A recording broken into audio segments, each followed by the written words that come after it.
Silver had a pretty good day based off of some bad news, and then some good news came along, and that was bad news for silver. I'll explain as we explore.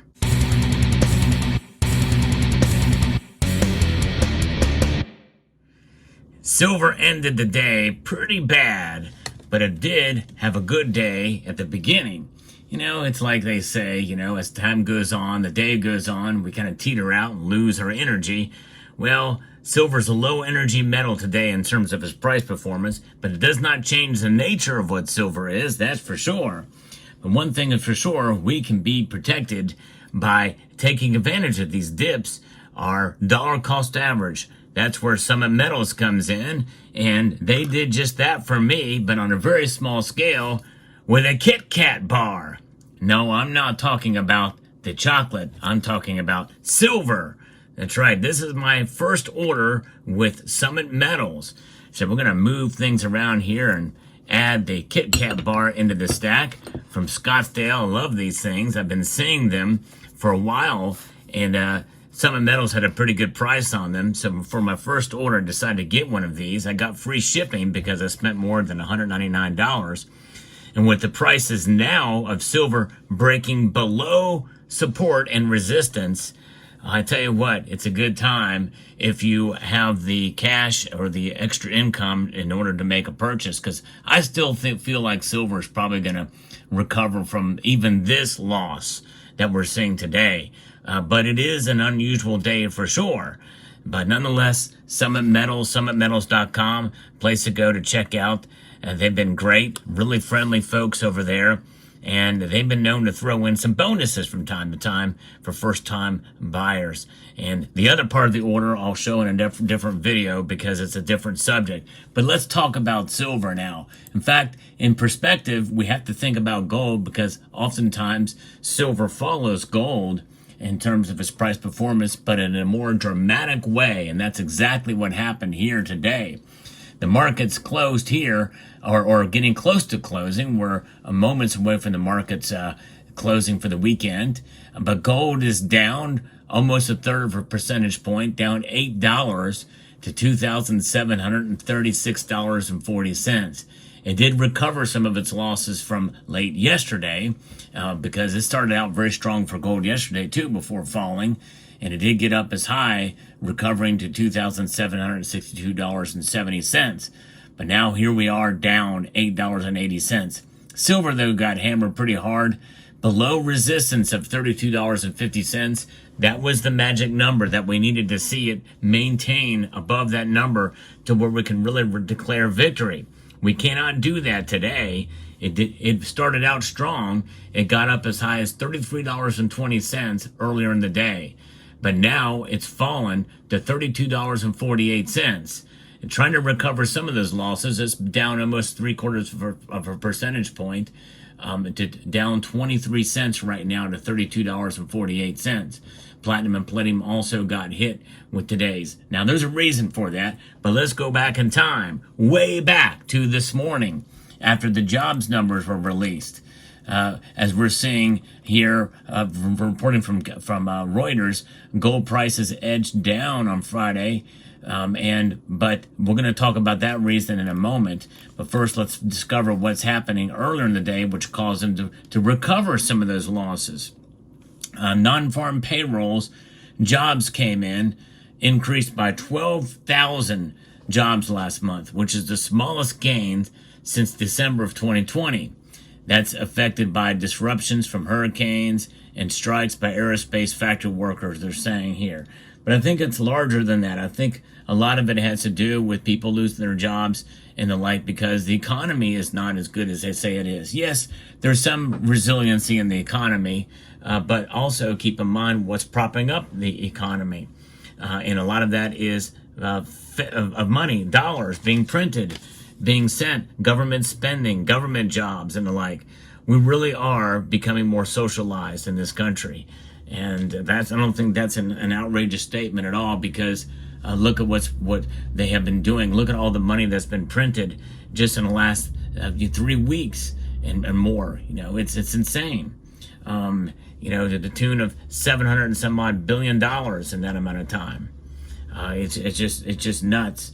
The rate of spending is increasing at a dramatic level, and so that's what's going on there.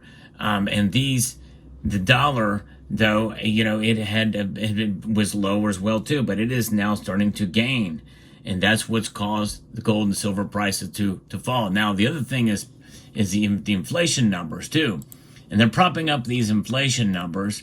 But let's get an idea of what this is. 2.1%. The personal consumption expenditures is the measure for that. Inflation increased slightly in September and moved closer to the Federal Reserve's target, according to the Commerce Department report.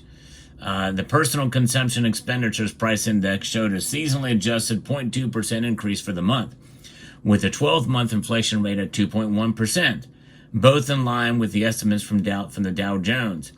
The Fed uses the PCE reading as its primary inflation gauge, though policymakers also follow a variety of other indicators. This is what could be leading to the dollar kind of gaining some strength again today, amidst the bad news about the jobs numbers. In fact, the dollar index indeed is up now, and the bond yields are also up, and that is what is contributing to the non-interest dividend-paying bullion, gold and silver, falling. And so that's one of the reasons why it got hit hard today. But it didn't plunge, but it did fall back below where it was yesterday, especially silver. Now, Fed officials, inflation is targeted at 2%, a level it has not achieved since February of 2021. The September headline rate was down 0.2 percentage points as of August. Though that headline number showed the central bank nearing its goal, the inflation rate was at 2.7%, excluding food and energy, after the so-called core measure increased 0.3% on a monthly basis. The annual rate was 0.1 percentage point higher than the forecast, but the same as August. The move in inflation was tilted towards services prices, which increased 0.3%, while goods prices decreased 0.1%. The fourth outright deflation figure in the past 5 months for this category. Housing prices ease off their pace, rising 0.3%. Energy price, goods and services fell 2%, although gas prices have been going up again. That's just it. They can cook the books, and they have been. The chefs at the Cook the Books Club are in overtime now. I don't know what the pace is for reporting some of these numbers, but notice we're not getting consumer price index, which is the one that really matters the most, I think, overall. And even if that does come back down, even if it moves right to 2% exactly, or even if it falls to 1.8%, it really does not matter. Why? Because we're already reeling from inflation right now. Double-digit inflation over the past couple of years, well over 25%. And these numbers just keep on stacking up on top of that.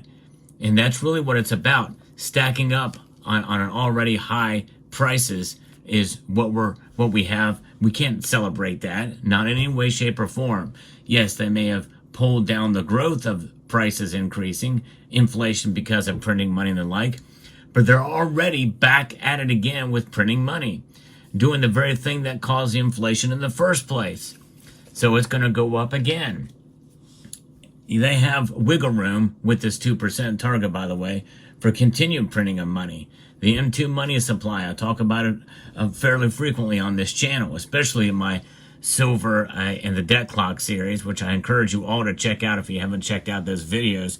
They're so important in understanding really what number even is more worth it or more important than price. It's the ratio between the amount of dollars printed each year, that's the M2 money supply, compared to the amount of silver that's mined globally on an annual basis. There's only so much silver that can be taken out of the ground, but they can digitize and print money ad nauseum at any rate they so choose and desire. And that is what we're dealing with right now. And it's really troubling in my view. It's a shame that it's going on.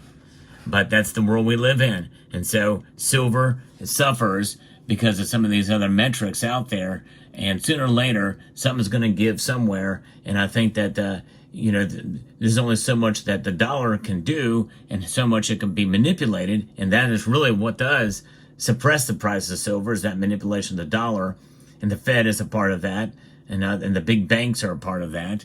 But nonetheless, we continue to press on. But that is the employment rate, or the inflation rate. Now, dollar erased earlier losses and gained 0.4%, while benchmark 10-year U.S. Treasury yields also rebounded from an earlier drop, making non-yielding gold and silver less appealing. There's too much at risk at the table ahead with the U.S. election, and also with talks of the Iranian retaliatory strike on Israel, and the terrible jobs report should bring a rate cut here by the Fed, according to Bob Hapercorn, senior market strategist at RJO Futures. Economists see a 100% chance of a 25 basis point cut by the Fed next week, just 2 days after the election, versus a 91% chance before the jobs data. Opinion polls indicate a close race between Donald Trump and Kamala Harris in Tuesday's U.S. presidential election. And that is concerning. And that's what kind of surprised me in some way, that silver prices fell as much as they did, and gold too. Because I figured that kind of uncertainty would have kept it up, but apparently not so. Gold prices are typically influenced by the dollar and real yields, and silver too, by association, but current high market interest in gold is partially driven by the upcoming elections, anticipated Fed rate cuts, and broader economic and geopolitical uncertainties. And so that is what we're looking at there. So we'll see. It is something else. Again, that just goes to show you how unpredictable these markets are. And I actually did not see this coming. I figured we would see a quick rebound back to kind of where it was before. In fact, even as I record this video, as we draw closer to the market close, silver has just shot up. Well, not just shot up, it just creeped back up above resistance. $32.52 is where silver is now. I hope it closes above that number so that we can at least say that we can at least partially declare victory. We really can't until after the election. I'm going to post a link to at the end of this video to my video about declaring victory on silver and what to look out for.